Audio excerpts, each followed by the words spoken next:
اسلام کی تعلیم بڑی متوازن ہے. ایک طرف سوال کی مذمت ہے، مت اپنا دستے سوال دراز کرو کسی کے سامنے. جو شخص ہاتھ پھیلاتا ہے مانگنے کے لیے وہ اپنی عزت نفس کو ہتھیلی پر رکھ کر آپ کے سامنے پیش کر رہا ہے، اور آپ ٹھوکر مار دیتے ہیں اس کی عزت نفس. مانگو اللہ سے،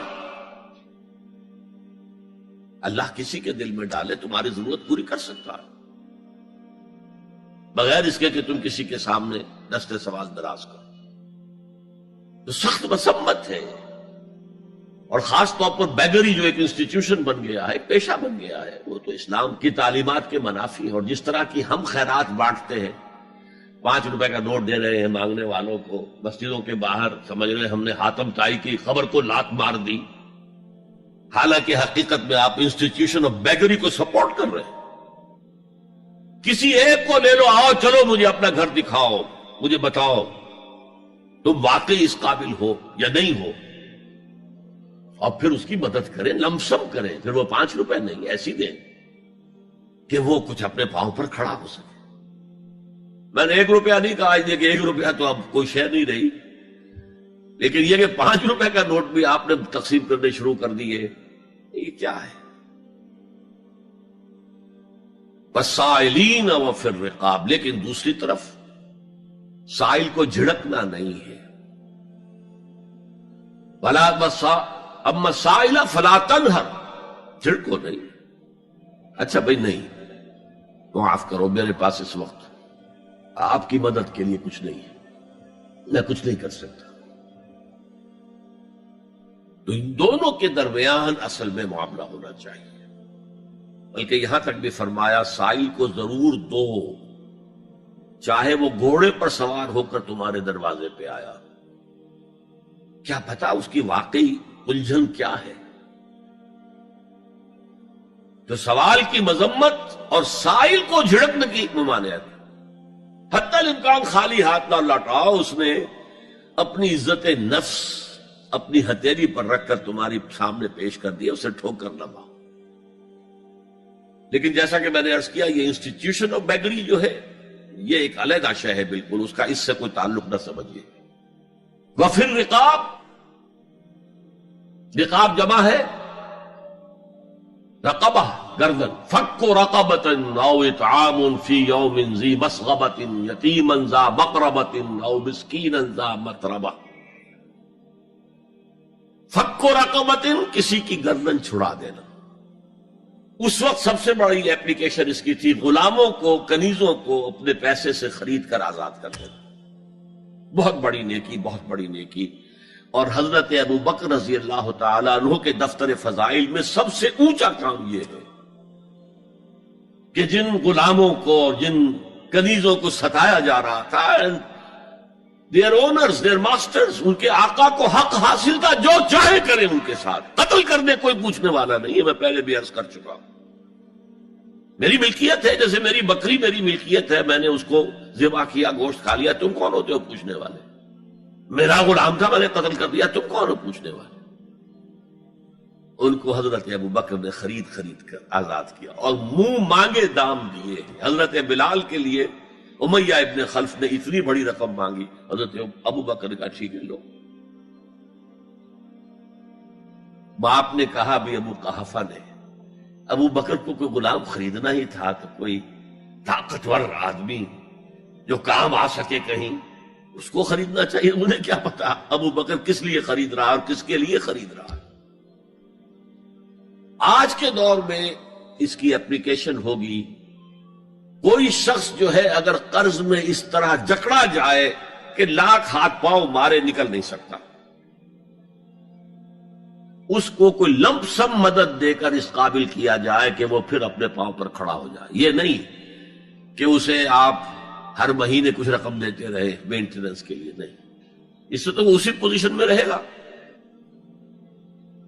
یہ بعض مائنورٹی کمیونٹیز کے اندر یہ معاملہ موجود ہے. کوئی بھائی اگر گر گیا ہے کاروبار میں تو اس کی پھر ایسی مدد کی جائے کہ وہ پھر آپ کی صف میں آ کر کھڑا ہو جائے. Respectable members of your community وہ اس شکل میں پہنچ جائے. یہ بھی فک و رقبۃ اس کی ذیل میں آج کل آئے گا. اب اس کے بعد آیا وَأَقَامَ الصَّلَاةَ وَآتَى الزَّكَاةَ. یہ دو کیا ہیں؟ یہ عبادات کی شکل میں دو ستون ہیں جو ان دو چیزوں کو سپورٹ کرتے ہیں جو اب تک بیان ہوئی ہیں. ایمان کو تازہ رکھنے کے لیے نماز قائم کرو. ہر نماز ایمان کی تجدید ہے. اقیم الصلاۃ لذکری، نماز قائم کرو میری یاد کے لیے. اپنا عہد اللہ کے ساتھ تازہ کرو. ایاک نعبد و ایاک نستعین، اے اللہ ہم تیری ہی بندگی کرتے ہیں اور کرتے رہیں گے، تجھ ہی سے مدد مانگتے ہیں اور مانگتے رہیں گے. اپنے اس عہد بندگی کو تازہ کرو، ایمان کو تازہ کرو. الحمدللہ رب العالمین الرحمن الرحیم. ایمان باللہ تازہ ہوا نا. مالک یوم الدین، ایمان بالآخرہ تازہ ہو گیا. یہ ہے ایمان کو قائم رکھنے کے لیے، نیکی کی اس روح کو برقرار رکھنے کے لیے اللہ تعالی کی طرف سے یہ ستون ہے. الصلاۃ عماد الدین، دین کا ستون ہے یہ نماز. اس بحث میں اس کا مقصد کیا ہے وہ میں نے بیان کر دیا. بعد میں کیوں آ رہا ہے؟ یعنی کہ اصل شے ہے ایمان، اور ایمان کو سپورٹ کرنے والا ستون ہے نماز. عملی نیکی میں اصل شے ہے ہمدردی، ہمدردی میں مال خرچ کرنا، اور اس کے لیے ستون ہے زکوٰۃ. کم سے کم یہ 2.5% تو نکالو، بوتل کا کارک تو کھل جائے. پھر اور بھی دو، اور بھی دو، اور بھی دو. یہ تو obligatory ہے، یہ تو فرض ہے، یہ تو لازم ہے. لیکن مقصد کیا ہے؟ اس کو جو سمجھ لیا بس یہی زکوٰۃ ہی ہمارے ذمے میں ہے، وہ بڑے مغالطے میں. حضور نے فرمایا صلی اللہ علیہ وسلم، ان فی المال حقا سوى الزکوٰۃ. اے مسلمانوں یہ نہ سمجھنا کہ بس زکوٰۃ ادا کر دی تو تمہارے مال کا سارا حق ادا ہو گیا. ان فی المال حقا سوى الزکوٰۃ، تمہارے اموال میں حق ہے اللہ کا زکوٰۃ کے علاوہ بھی. اور پھر آپ نے یہ آیت پڑھی وَآتَى الْمَالَ عَلَىٰ حُبِّهِ ذَوِي الْقُرْبَىٰ وَالْيَتَامَىٰ وَالْمَسَاكِينَ وَابْنَ السَّبِيلِ وَالسَّائِلِينَ وَفِي الرِّقَابِ وَأَقَامَ الصَّلَاةَ وَآتَى الزَّكَاةَ. یہاں آتا زکوٰۃ تو ہے ہی ہے، اس سے پہلے جو آ رہا ہے یہ سرپلس ہے، اس سے آگے کی بات ہے، یہ ایڈیشنل ہے. اسی لیے جب انفقوا انفقوا انفقوا انفقوا انفقوا کی جو تکرار ہوتی ہے قرآن مجید میں، تو ایک جگہ پھر سوال کیا صحابہ نے کتنا خرچ کرے حضور؟ فرمایا قل العفو، کہہ دو جو بھی ضرورت سے زائد دے ڈالو. Don't accumulate, don't retain any thing.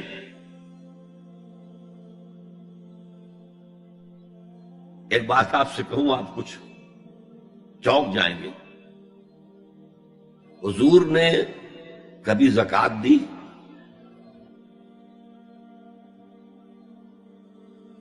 کبھی نصاب کے بقدر پیسہ آپ کے پاس جمع ہوا کہ آپ پر زکوٰۃ واجب ہوتی؟ ایسی عجیب بات ہے. ارکان دین میں سے ایک رکن سرے سے غائب. کبھی آپ نے مال رکھا ہی نہیں. حضور کا اسوہ ہم جانتے ہیں، مسواک کر لی ہے، پانچے جو ہے ٹخنے سے اوپر کر لیے ہیں، یہ اسوہ ہے. ہاں ہے، یہ بھی ہے، ٹھیک ہے، سنت ہے. اسوہ تو یہ ہے. اور صرف آپ کا نہیں، جنہیں ہم کہتے فقراء صحابہ، ابو ہریرہ، ابو ذر، سلمان فارسی، علی رضی اللہ تعالی عنہ اجمعین، یہ فقراء صحابہ میں سے تھے. کبھی کچھ نہیں رکھا اپنے پاس. میں نے بتایا تھا آپ کو شاید کہ حضرت علی کی جب شادی ہو رہی تھی حضرت فاطمہ سے کوئی مکان تھا ہی نہیں، کہاں لے کے جائیں؟ ایک انصاری نے ایک حجرہ دیا ہے اپنے مکان کا، اس میں حضرت فاطمہ ودا ہو کر گئی. He didn't have any home. ابو ذر وہ تو دوسری انتہا کو چلے گئے تھے. قانون یہی ہے، حلال سے کماؤ، اگر ایک حد سے آگے بڑھ جائے تو زکات دے دو، باقی تمہارے اختیار میں ہے، دینا چاہو دو، نہ دینا چاہو رکھو اپنے پاس. قانون اس سے زیادہ آپ کو پابند نہیں کرے گا. کبھی بھی آپ نے جبر نہیں کیا، ایمرجنسی میں بھی جبر نہیں کیا. ایک واقعہ آتا ہے کہ حضور کو کئی وقت کا فاقہ تھا. تھوڑی دیر کے بعد حضرت ابو بکر آئے، آپ نے چہرے سے پہچان لیا کہ فاقے سے. پھر حضرت عمر آئے، پہچان لیا کہ فاقے سے. شاید حضور خود اپنے لیے نہ اٹھتے نہ جاتے، اپنے دونوں ساتھیوں کو لے کر ایک انصاری کے باغ میں پہنچ گئے. انصاری کی عید ہو گئی، فوراً لا کر اس نے کچھ کھجوریں کچھ انگوروں کے گوشے رکھے. اس کے بعد وہ دوڑا چھری لے کر کسی جانور کو ذبح کرنے کے لیے. یہ ساری تفصیلیں میں کیا بتا رہا ہوں. مال یہ نہیں تھا کہ مدینے میں سبھی فاقے سے تھے، موجود تھے جن کے پاس مال تھا، لیکن جبرن آپ نے کسی سے کچھ نہیں لیا. جب وہ چھری لے کر چلا، فرمایا دیکھنا کسی دودھ والے جانور کو نہ ذبح کرنا. بہرحال کچھ دیر کے بعد وہ گوشت پکا کر لایا، روٹیاں رکھی. اس کے بعد حضور نے ایک روٹی پر چند بوٹیاں رکھ کر کہا یہ عائشہ کو دے آؤ، اسے بھی کئی وقت کا فاقہ ہے. اور پھر حضرت عمر کی طرف رخ کر کے کہا عمر یہ ہے وہ نعمتیں جس کا حساب دینا پڑے گا اللہ کے ہاں. وَأَمَّا بِنِعْمَةِ رَبِّكَ فَحَدِّثْ، اور یہ جو فرمایا گیا الْهَاكُمُ التَّكَاثُرُ میں نعمتوں کا حساب لیا جائے. وَلَا تُسْأَلُنَّ يَوْمَئِذٍ عَنِ النَّعِيمِ، فرمایا یہ نعمتیں ہیں. یہ ہے اصل میں انفاق کا معاملہ، آپ کے اس پر چھوڑ دیا گیا ہے. جتنا بھی آپ میں جذبہ ہے، جتنا بھی آخرت کا یقین ہے، اتنا ہی آپ پسند کریں گے کہ آخرت کے بینک میں جمع کرائیں، یہاں کے بینکوں میں کیوں جمع کرائیں. یہاں کتنا دے دیں گے آپ کو؟ 10%، 20%. وہاں 700% ملتا ہے. 700% نہیں، 7,000، 700 گنا. Why to keep it in these banks? حضرت مسیح کا جو پہاڑی کا واس بہت مشہور ہے، سرمن آف دا ماؤنٹ، بڑے پیارے الفاظ ہیں. میں آپ سے اپنا تاثر عرض کیے بغیر نہیں رہ سکتا. جہاں تک مواعظ کا تعلق ہے، جو حضرت مسیح کے مواعظ آئے ہیں ان سے اونچے واعظ کوئی ممکن نہیں.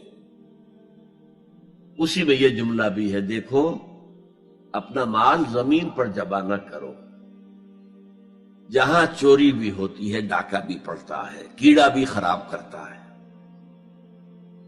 آسمان پر جمع کرو جہاں نہ چوری کا اندیشہ، نہ ڈاکے کا خوف، نہ کیڑا خراب کر سکے.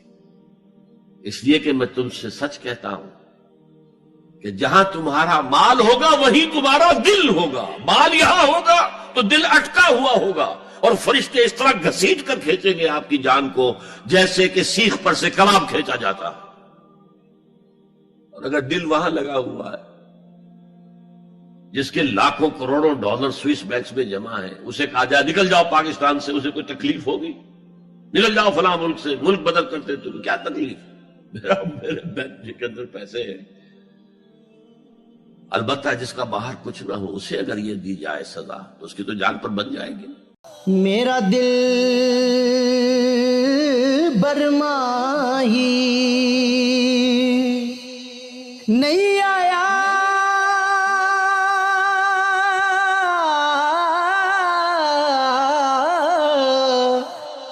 میرا دل برماہی ایویں بولنا جھوٹے آقا،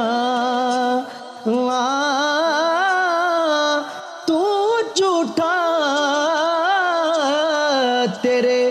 ਓਏ ਬੋਲ ਵਿੱਚ ਝੂਠੇ ਤੈਨੂੰ ਤਾੜੀ ਮਾਰ ਉਡਾ ਤੂੰ ਝੂਠਾ ਤੇਰੇ ਬੋਲ ਵਿੱਚ ਝੂਠੇ